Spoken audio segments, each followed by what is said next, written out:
The courtroom doors creaked open, and immediately the quiet murmur of the crowd fell into uneasy silence. Reporters shuffled their papers, family members leaned forward, and even the guards straightened as the judge entered. His black robe flowed with authority, and his face carried the usual mask of discipline and command. Everyone expected the same stern figure who handed down verdicts without hesitation. But today was different. As his eyes swept across the room, something unusual happened. His gaze stopped, locked, and lingered. At the defendant's table sat a man whose face pulled him years into the past. His breath caught in his chest. For a split second, the gavel in his hand felt heavier than stone.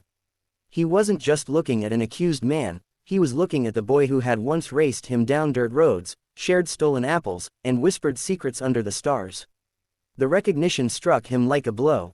Time seemed to warp, shrinking the distance between who they once were and what they had become. The judge's posture stiffened, but inside, a storm began to churn.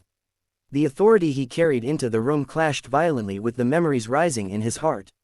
He tried to clear his throat, tried to look away, but his eyes betrayed him, returning again and again to the face he thought he'd never see in such a place. The crowd noticed the hesitation, though they could not understand its cause.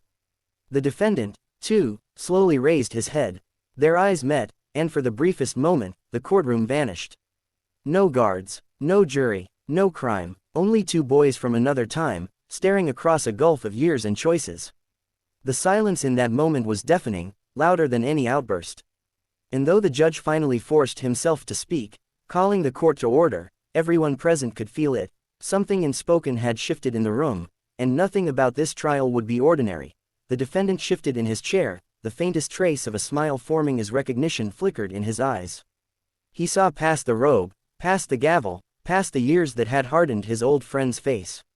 For a moment, he wasn't staring at a judge, he was staring at the boy who had once patched his scraped knees, the boy who defended him in schoolyard fights, the boy who swore they'd always have each other's back.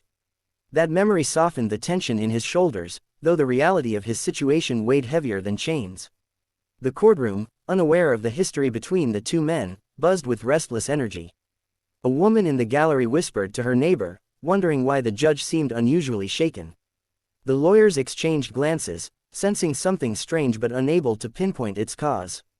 It was as if the entire room held its breath, caught in a moment no one could explain. The judge's gavel tapped against the desk, a nervous attempt at composure. He adjusted his glasses, cleared his throat, and tried to mask the tremor in his voice. The title he carried demanded authority, yet authority slipped through his grasp like water the longer he stared at the man before him. He could feel his pulse in his fingertips, his chest tightening with every stolen glance. The defendant didn't look away. His gaze carried both gratitude and sorrow, like a man who wanted to thank fate for placing him before his old friend yet curse it for the cruel stage it had chosen. He didn't speak, but his eyes said everything. You remember me.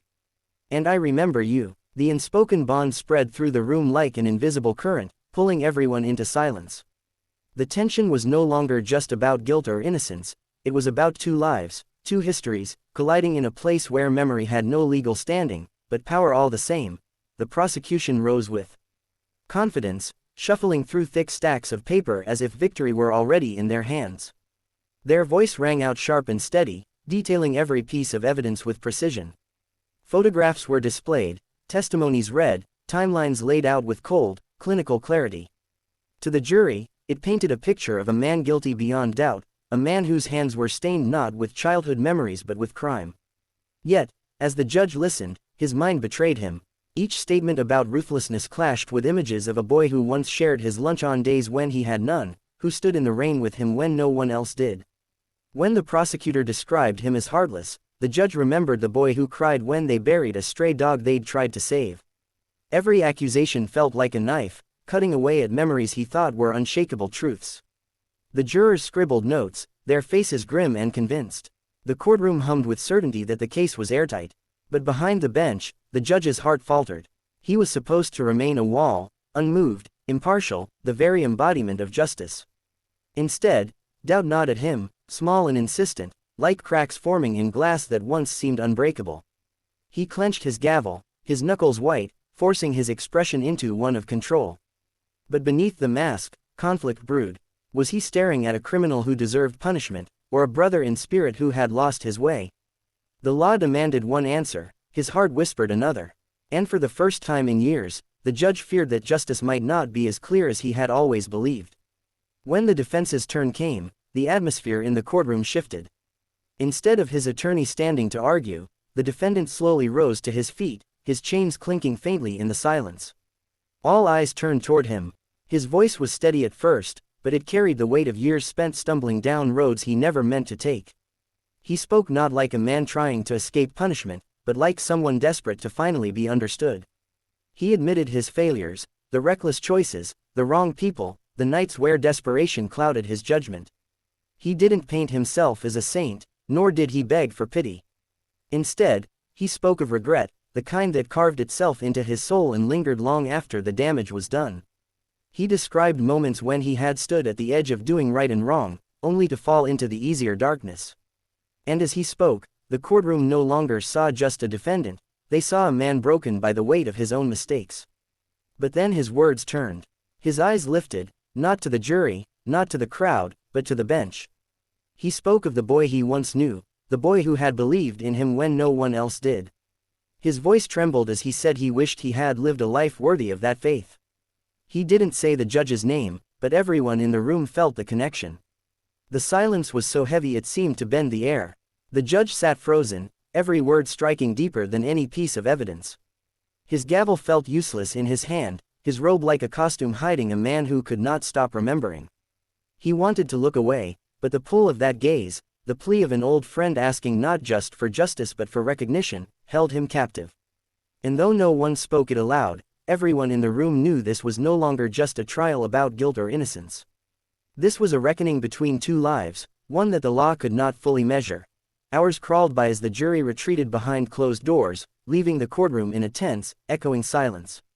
The judge remained at his bench long after the gavel had been set down, his posture straight but his spirit restless. He had presided over countless cases in his career, each one weighed carefully, each verdict delivered without hesitation. But never had his heart battled his duty so fiercely. Alone in that chamber of justice, his thoughts drifted to the dusty streets of their childhood. He saw two boys running barefoot in the sun, laughing until their sides ached.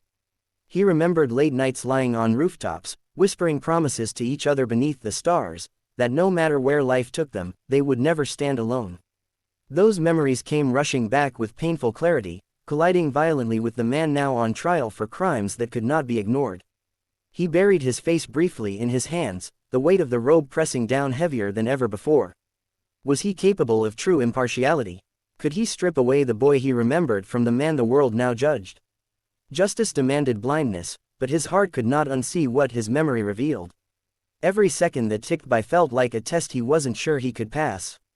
From the defendant's table, his old friend sat quietly, not speaking, not moving, but watching him with the same calm patience he had shown years ago when they both got into trouble as boys. There was no plea in his eyes, no manipulation, only a silent acknowledgement of the impossible choice before the man he once called brother. The judge's chest tightened, his breath uneven. He knew the law, knew the principles he was sworn to uphold, yet he also knew that after this day, no verdict, guilty or not, would ever bring him peace. The courtroom was no longer just a place of justice. It had become a battlefield inside his soul. When the jury finally returned, the air inside the courtroom felt suffocating. Every shuffle of a foot, every cough from the gallery, every creak of the benches seemed amplified by the tension. The foreman stood, a folded paper in hand, and cleared his throat. All eyes turned toward him, but the judge's gaze remained locked on the man seated at the defendant's table. The words came slowly, deliberately, echoing off the walls with a finality that no one could escape. The verdict struck the air like a hammer, and in that moment, time seemed to stop. Some gasped, some nodded, others sat in stunned silence. But the only sound the judge truly heard was the thunder of his own heartbeat. The defendant lifted his head, and their eyes met one last time. No anger burned there, no bitterness. Instead, there was a quiet understanding, a wordless message carried in that single look. I know you tried. I know this isn't easy. And I don't blame you. It was the same look he used to give when they were boys and one of them stumbled, an expression that said forgiveness without needing to be spoken. The judge swallowed hard, his throat dry as sand. His hand trembled when it reached for the gavel. He spoke the formal words required of him, but his voice carried cracks he couldn't hide. He felt the weight of not just the law but of every memory they had shared pressing down on him. In the eyes of the world, justice had been served. But inside, he knew something far greater had been lost. As the guards moved forward to escort the defendant away, he didn't struggle. He glanced back only once, offering the faintest nod to the man who had once been his closest friend. That simple gesture pierced deeper than any cry or protest ever could. The gavel fell with a hollow echo, marking the end of the trial, but the beginning of a torment that the judge knew would never fade. For the rest of his life, he would carry the image of that final look, the look that reminded him that sometimes justice demands a price that even the strongest hearts cannot truly pay.